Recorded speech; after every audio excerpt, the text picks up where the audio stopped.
What if the people who ruled one of the largest empires the world had ever seen were more mixed with their supposed enemies than history lets on? What if the lines we draw between Greek and Persian are not lines at all, but threads, woven together, pulled tight, knotted, and rewoven across centuries? For a long time, the story has been simple on both sides: the Greeks versus the Persians, marathon, Thermopylae, heroic resistance. Then Alexander comes and sweeps the whole thing away. It reads like a play, two separate peoples, locked in battle, each with its own banner and its own blood. But bones don't read plays. Bones keep time. And in the last decade, through archaeology, anthropology, and the slow, meticulous art of reading ancient DNA, a different story is emerging. Not one of pure separation, not one of tidy identities. Instead, contact, exchange, marriage, migration. Shared families whose names were never recorded in the histories written by winners. Let me take you there. Imagine the map of the Achaemenid Persian Empire, from the eastern edges of the Indus, across Mesopotamia, up through Anatolia, down into Egypt, and west to the Aegean coast. It's enormous. It contains hundreds of peoples, dozens of languages, and 1,000 local customs. The empire's rulers were masters of administration. They appointed satraps, moved people for work, and encouraged trade across their roads. That movement created neighborhoods of strangers living side by side. One clear place where the Persian and Greek worlds touched was Ionia, the western coast of Anatolia. Greek city-states lived there for centuries before Persia turned its eyes west. They traded, they married, they argued, sometimes they fought, sometimes they worshipped at neighboring shrines. These interactions weren't peripheral, they were central. So here's the first moment that flips the old assumption. We used to think of the Persian ruling class and the Greek city-states as completely separate genetic pools. But when we dig into burial sites, family cemeteries, and the DNA preserved in teeth and bone across Anatolia and the Aegean Rim, the lines blur. Individuals buried with Persian-style goods sometimes carry ancestry that traces back to Greek-speaking regions. Others labeled in the archaeological record as Greek show ancestry from the Iranian plateau. It's not tidy, it's human. Before we go further, this is exactly the kind of truth we chase every day on Genealogy X, where history meets DNA. Subscribe now so you don't miss the stories written in your own blood. Think about what that means in everyday life. A Persian satrap receives petitions in the morning from farmers who have spoken Greek for generations. His own household may include Greek craftsmen, cooks from Lydia, and slave girls from Crete. A Greek merchant in the port of Ephesus might marry a woman whose family came from inland Persia generations earlier. Those unions leave marks, small, quiet genetic marks, passed from parent to child. Discovery number 2 comes from the era of empire building and mercenaries. We know from the texts, Greek hoplites fought for Persian kings. The empire hired foreigners. The Achaemenid administration welcomed specialists from across its lands. Archaeology supports this with grave goods and inscriptions showing multi-ethnic households. Genetics, when available, now confirms there were biological mixtures too. Far from being rigidly separated, Persian elites and Greek communities sometimes merged, politically, economically, and intimately. And then there's Alexander. When Alexander swept through Persia, toppled the Achaemenid dynasts, and set up Hellenistic kingdoms, he didn't just replace rulers, he moved people. Macedonian and Greek settlers were planted across cities from Babylon to Bactria to Susa. New towns formed, mixed marriages were encouraged as a tool of governance. Greek and Persian elites married, mighty men took Persian wives, Persian nobles adopted Greek customs.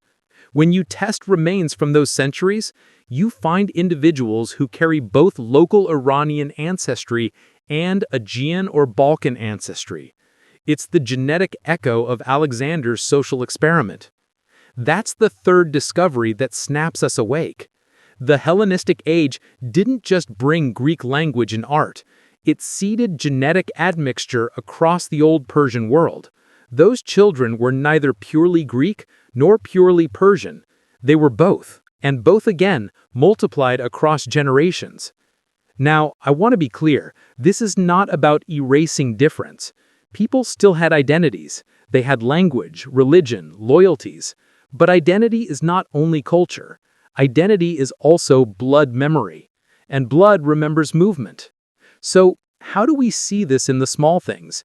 In pottery styles that blend Greek and Persian motifs, in burial practices that borrow elements from both traditions, in family tombs where inscriptions use multiple languages.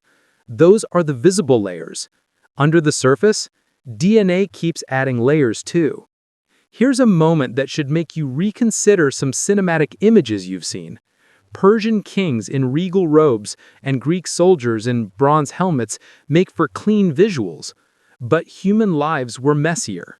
A soldier from Thessaly might live for decades in Sardis, take a local wife, and be buried with objects that scholars call Persianizing.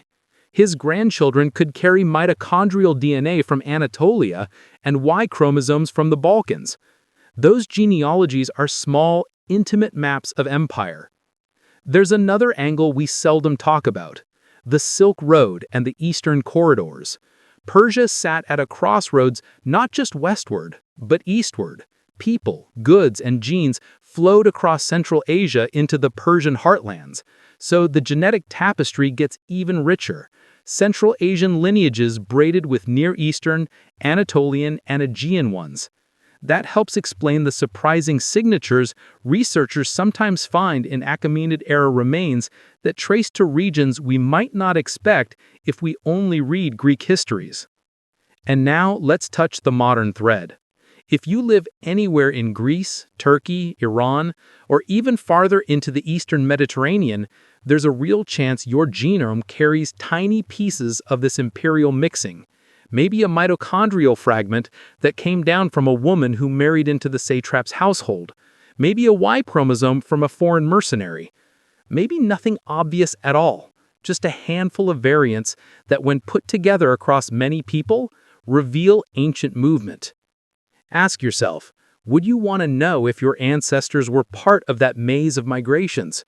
Would it shift how you picture your family at holiday tables, or how you understand the way your language sounds, the recipes your grandparents cooked, the melodies that tug your heart? There's also something deeply human in how DNA changes stories of conflict. We teach children about the battles between Greeks and Persians as if they were fights between entire peoples. But genetic evidence whispers that while armies met on fields and shores, kitchens, marriages, and marketplaces braided lives together. Over generations, enemies sometimes became neighbors. Neighbors sometimes became kin. The DNA is not a moral judgment. It's a record. A long, complicated record of connection. So what should we take from this? First, empires are porous. They move people. They make neighbors of strangers. Second, culture and genetics travel on different timetables.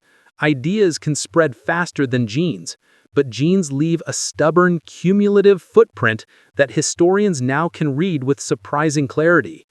Third, knowing this doesn't make the past simpler, it makes it richer.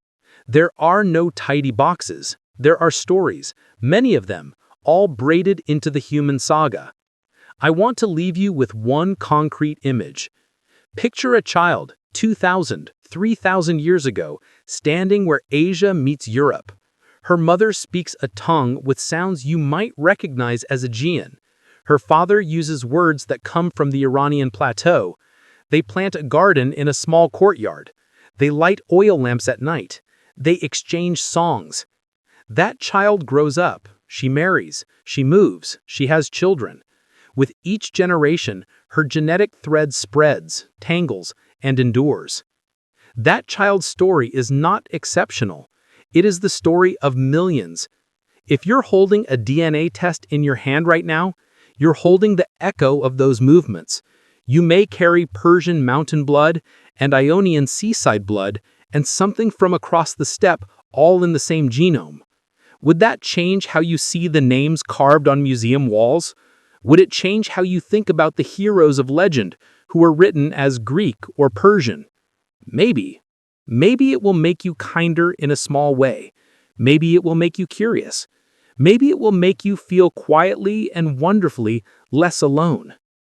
If you've enjoyed exploring how DNA overturns the myths of history, subscribe to Genealogy X. We uncovered 2 DNA mysteries every day that reveal who we really are.